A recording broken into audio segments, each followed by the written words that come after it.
All right, good afternoon, guys. I am back in the garage, and I am playing with this Midland MXT275 radio. Searching for greatness in a sea of the dying and shameless, a sea of the aimless. I don't wanna be one of the nameless. I'ma wake up with the mindset that one day I'm gonna make it, and I don't think I'll be fine if I don't break my limitations. Don't try to stop me, I exist to write my own story. Gmrs 2A radio that I picked up at Overland Expo East. They were doing a deal, and I've been wanting one for quite a while. I really wanted to do one of the solid mount, extended range radios. So they had a deal. It came with this bracket that's supposed to like clamp on the edge. The gal was telling me the edge of the hood. However, the back edge of the Tacoma hood, the way it's rolled down, it wouldn't work there for me. I clamped it here. I'm not a fan. I'm gonna figure out something else for that. I'm not sure what the answer is, but I gotta do something different with that. However, I used it this last weekend on our color tour. It worked really well. Much better than the handheld Bofang radios that I've been using. So, but I'm trying to figure out a nice clean way to mount it in the truck. With the standard cab truck, you are extremely limited on space. And while I love the standard cab for wheeling, for wheelbase, you know, turning around, manipulating it through the woods, the space limitations are a bit of a bear. So what I think I'm going to do is, you can see I've kind of had my center console out. I've been playing around with ideas. Currently, I've got it stuffed right up behind this panel. So what I think I'm going to do is figure out where the speaker hole is going to be, and probably just drill a circular hole there with a hole saw, and double-sided tape the radio to the inside of the console there. And then I will, I'll probably hardwire it in, and then, you know, so I'll be able to hear the speaker through there. And then I just got to come up with a place to hang the mic, which is probably going to go where the original four-wheel drive shifter twist used to be. I think I'm going to ditch that, see if I can get one of the two-wheel drive panels for there that's solid, and then hang my clip there. So today, I'm just trying to fit things, figure out where I'm going to go with it. I think I'm going to go ahead and get it mounted up and wired up. I don't know what I'm going to do with the antenna yet. That'll be, yeah. I thought about getting like a ditch light bracket that goes on the hood hinge that would, you know, kind of mount it in the same location. I feel as if I want it kind of here. It's probably least likely to get damaged. I don't want it any higher on the truck. So somehow, some way, I'd like to keep it, I think, in this location somehow. I had thought about possibly going behind the cab. However, you know, between swapping with the rooftop tent and hauling things in the bed and stuff, I still use them as a truck. All of my trucks get used as trucks. So I really don't want the possibility of that thing getting ripped off, loading and unloading stuff. So somehow, some way, I'm going to figure out a way to mount it up into this location, whatever works and is safest. So, yeah, anyway. Let's get to drilling some holes. Okay, so this is the console, currently kind of flipped upside down and backwards. This is the position where this corner will be facing against my leg. Again, you can kind of see the size of the radio here, the edge of the plastic. Basically, I found that if I push that step in the body of the radio against that seam, I have adequate space in the front, so that those will both lock into their position under the dashboard. So yeah, that's where I want it. So I think I need to cut this insulation barrier out so that I have a good clean plastic mating surface. I am going to drill the hole for the speaker, and then just double-sided tape the radio to the inside of the console. Once it's there, the carpeting of the floor actually pushes up against it, and it's kind of locked into that corner. I don't think it's going to go anywhere, and I'm hoping the double-sided tape will kind of eliminate any rattle noises or anything like that. So yeah, let's get to cutting. Okay, so at first, it did just kind of want to peel off. The main thick part of the padding wanted to peel off. However, in the end, there is actually a clear film with adhesive on it that was ultimately what was stuck to the bottom. So just make sure that you peel hard enough and you can get all that material off of there. So yeah, I'm gonna lay this on there, see if I can kind of figure out where the center of my speaker is gonna be, and then we'll drill the hole. Okay, so I've got the radio sitting where I'm gonna want it. I'm gonna go ahead and kind of mark the outside edges. Whoops.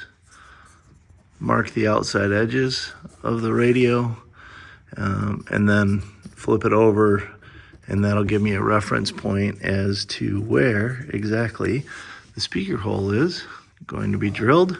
I measured the front of it. We're going to use a 2 1/4 inch hole saw to drill our speaker hole, and hopefully with this kind of line and markings, we're going to be able to get a fairly accurate center point. So.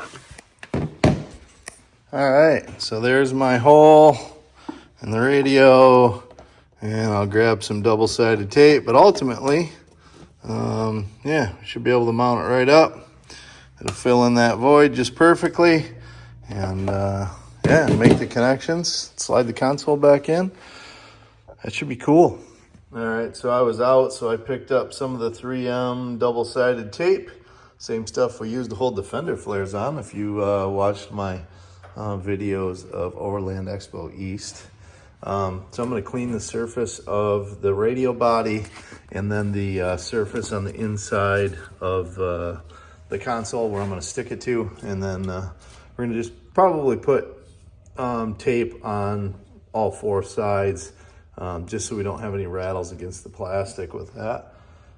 Then we'll get to mounting things back in there and wiring it all up. Just peeling off the backer on the double-sided tape, and we'll line it up and stick it into place.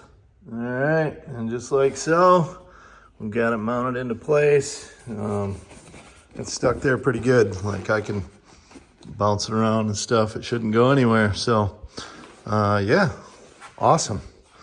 Now to get it in here. So, again, I haven't fully decided what I'm doing with the antenna yet, so maybe I'll play with that some more here tonight. But I know it's got to be mounted on the front, so I'm going to go ahead and get that wire ran through the cowl somewhere, through the firewall somewhere. So I'm in the truck, and I had to pull the radio out to get to the cigarette lighter stuff anyway. However, I can't really get to the cigarette lighter wiring. I'd have to tear a ton more of the dash apart. The stereo wiring is right here. It's already factory fused.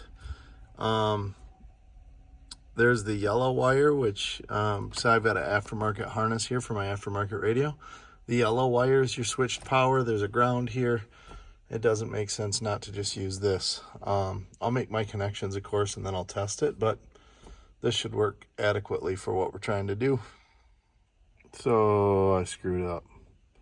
It's the red wire on the harness that is the switched power. The yellow wire is constant power. Whoops. Okay, so for now, that's the install. Speaker facing out towards my leg. Mic is just laying here for now until I get that two-wheel drive knockout plate. But yeah, nice clean install. It comes on when the key is on. So, key in the ignition. Power's up. Power's off, the key off. Perfect.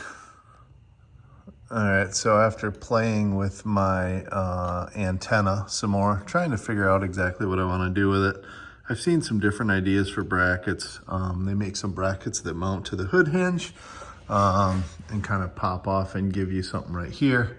However, this antenna that I bought has the wire comes out of the side of the base, and on the bottom, there's just 2 screws holding it.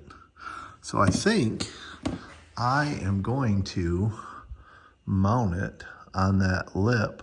I think I can drill through where the hood seam is, make 2 holes, and just bolt it directly to the hood.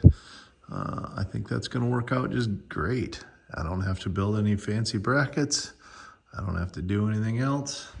I just gotta unscrew it from the base it's in and mount it there. Hopefully this works out like I'm thinking. Well, hopefully it works. I took the rubber gasket off the bottom, held it along the line here, kind of felt underneath. It felt like my screw holes were gonna fall right into the seam of the weld where I think it was going to. I drilled my two 3/16 holes. I am going to, put a little silicone around the base of this, obviously try to seal the paint as I screw the antenna down. And we'll just let the wire loop around the back here and try to tie it up nice and tight so that it doesn't get caught on stuff. But hopefully this is the ticket. And there we go. That thing is like rock solid. You can flex the hood with it. You can kind of see the two screws go right in the edge there.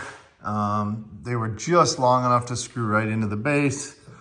And again, put a little silicone around those holes. So close the hood and the wire kind of is what it is. I've got it routed through the firewall in a hole. I have the excess zip tied up down here. We'll just kind of make sure that it's not going to rub on anything. And yeah, so you can definitely see it from the driver's view. Not at all obtrusive. I think that's going to work out just great. About 16 miles this side of Mississippi. Whoa, hold it. I just passed another Kodiak with a Kodak. This place crawling with bears. Where the hell are you? Come back. I'm still trying to get rid of that Texas County Mountie. I don't know what the hell he wants. You know what he wants. I mean, how would you like to be the dude that handcuffs a legend?